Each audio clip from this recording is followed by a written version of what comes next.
Hello and welcome. My name is Alan, and we are starting off with the congressional donor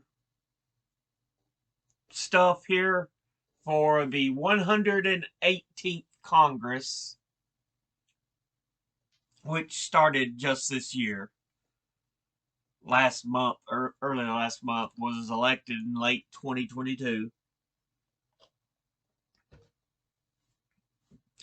And to start off with, we're just doing some simple stuff here. Um, Now, in the 118th Congress, uh, this is the setup we have. In the U.S. Senate, there are 48 Democrats, 49 Republicans, and 3 independents, totaling the complete 100 members of the U.S. Senate. Now, this is all via ballotpedia.org, but yeah. Um, 48 Democrats, 49 Republicans, and 3 independents. Which your independents would be Angus King, Bernie Sanders, and Kristen Sinema. Now, King and Sanders both caucus with the Democrats, so that more or less gives them 50. And then, of course, they have 51 with Kamala being deciding vote. Your vice president is your deciding vote in the U.S. Senate if there's ever a tie. Kristen Sinema has not said which side she'll caucus with as an independent, so we still don't know what she's going to do. The way she's voted, she might as well be a Republican. But that is the composition of the U.S. House, how it is set up, how it currently exists in 118th Congress. And of course, there's no vacancies. There's only 100 total senators in the U.S. right now because each state has 2 senators. The Senate being the party of equal representation. So each state has equal power. So your states like Delaware have just as much power as California. Texas has power equivalent to Montana because in the Senate they're on a equal footing. And like I said, 48 Dem, 49 Republican, and 3 independents. Now, let's look at the makeup of the U.S. House for the 118th Congress. It has a total of 435 members. And it is split pretty close to down the middle. There are 212 Democrats and 222 Republicans, with 1 vacancy. One of the people who were elected died before they took office. I think that was right. They died before they took office. But so there's a missing member of Congress. And then, of course, there's the whole Santos scandal going on. If he ever gets pushed out, then there's a good chance that district will go Democrat.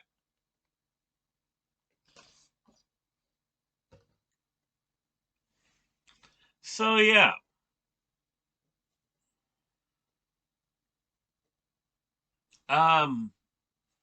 But that is the current makeup of the U.S. House of Representatives, where it maintained control by the Democrats. The Senate has the majority, and the Republicans the minority, with Kamala Harris, the vice president, being the tie-breaking vote. While in the House, where there was a change of majority, the Republicans now have the majority. The Democrats are shifted to the minority, and your speaker was voted as a Republican. So, lastly, we want to look at wages. As of 2023, members of Congress are paid $174,000 per year. State majority and minority leaders, or Senate majority and minority leaders, as well as the president pro tempore, receive $193,400. The Speaker of the House receives $223,500. Looking on how that goes, in 1789, Congress received $6 per diem. In 1874, they received $5,000 per year. In 1990,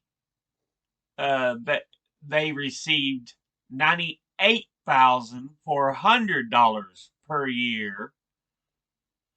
From the year 2000 to 2006, the salary increased every year, going from $141,300 to $165,200 in that time span. So yeah, here over the last few years, it's ridiculous, because like I said, we're now up to $174,000 per year.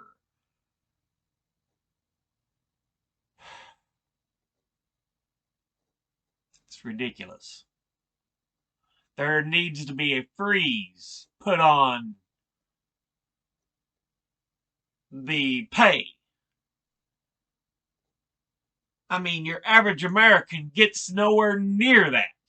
And then you often hear members of Congress, we don't get paid much.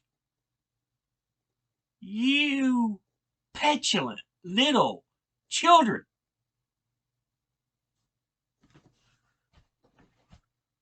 Anyway,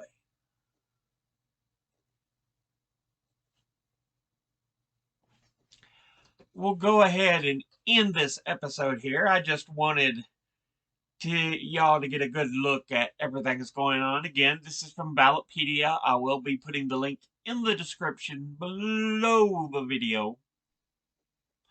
But, as always, educate thyself.